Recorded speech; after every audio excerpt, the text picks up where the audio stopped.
Hey traders, Parker here with another indicator.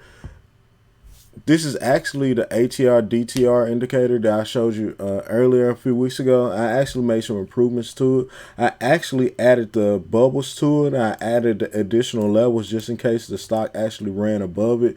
Right now, I have it set for a 5-day ATR. I have it set for a day. I have it set for 5-day ATR. The same things that you had before with the regular one, but you have these additional levels now. So you have the open being the strongest period. So you have to wait at least for the open days open to get these levels. As you can see, excuse me. As you can see, it did pretty good here on the SPY. This purple one here is a fib 61.8. And as you can see right here, SPY pretty much kept touching the same open over and over and over again, coming back to that open price, which shows you the open for the day is going to serve as a pretty strong support or resistance level. And you can see once the once the stock actually opened up, you can see it actually traveled down to this fib 38.2. But like I said before, it's not going to show anything until the day actually opens, and you can see it made it up to this high fib of 78.6. This indicator is best used on whatever time period you feel as though you want to use it on. It's no rhyme or reason why not to use it for specified time periods, and usually I keep it on the 21. I do a 21. If I'm looking on a daily, I look for the 21. And you can see how the DTR changed and the ATR changed as well. And it's just showing you that, hey, the daily range is basically higher than 90% of the regular ATR, which is $10.53, is what you're looking for, a daily range right there. But the ATR is showing that it's at 11.67. So it's only a 10% difference between the two.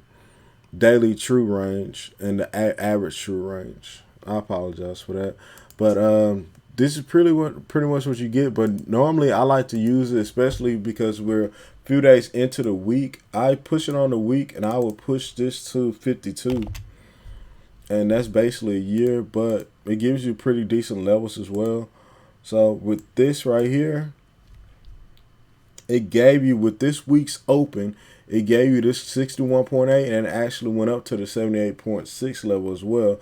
It paused right here at this 38.2, paused again right here at this 28.6 level, and it actually went all the way down to that. So it actually moved $13.67 from the open.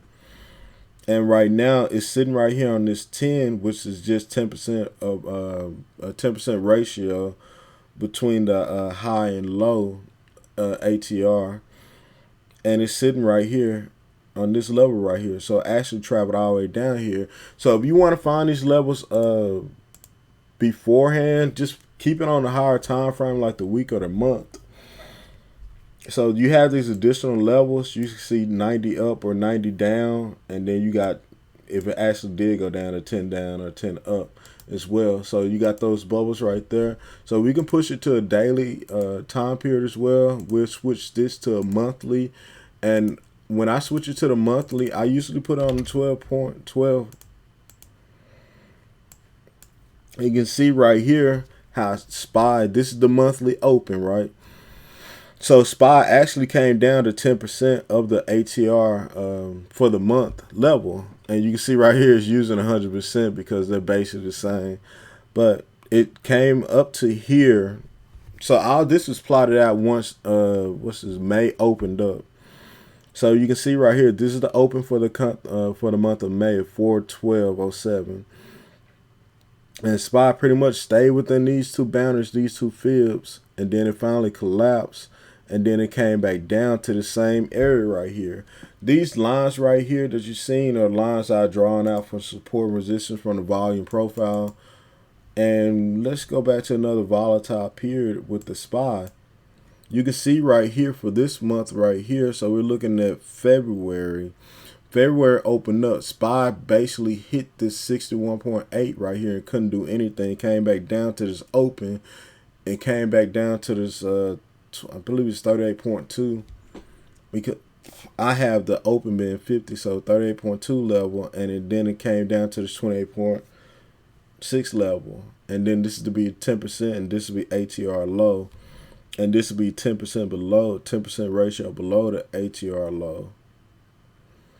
And you can see how SPY, pretty much you can use these levels right here, especially the open, because it's going to be used as a strong area of support or resistance.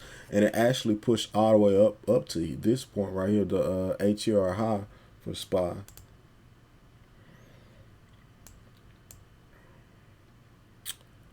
And what else? Oh, this basically you can use on any time period. So we'll push it to, we do 10 years, and I'm gonna put this thing on a year and see what it shows.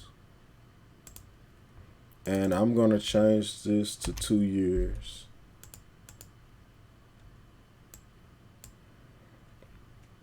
And it's basically using the previous data for the last 2 years, and that's what you're gonna get right here, and that's what you're gonna be using. But let's just put it on 1 and see what it gives us when we put it on a year. And let's see what it gives us for the SPY. So right now, it actually dropped down to the 10. So just like in my previous video, I told you that this reminded me of the, what was that indicator? It reminded me of the Theo's trade expected move. And you can see how this kind of sort of relates to that expected move when it comes to the ATR. You can see right here, day to day, that other stuff is going to be 100%. But this will be this year's open. And you can see it's using the prior year's high and low to give you these numbers right here. I don't know how accurate it is, but it dropped right there on that 38.4. So this candle right here, if you look in the top left corner, that low is 38.5.15. It had this 38.4.96 marked out for it. That's pretty cool for the indicator, so it's fairly accurate. And this will be ATR low, and this will be 90 down. And even if we look back to the whole pandemic situation, it dropped right there, right below the ATR low, came back up, and basically hit all those markers for that for this ATR DTR indicator. And this pretty much is going to be the end of the video. If you haven't already, please like and subscribe. And to get the indicator, just look at the link in the description. And please, if you have any comments or suggestions or anything, please leave them in the comment section. And like always, I appreciate you guys taking the time out to listen to what I got to say. And I wish you the best and stay safe out there.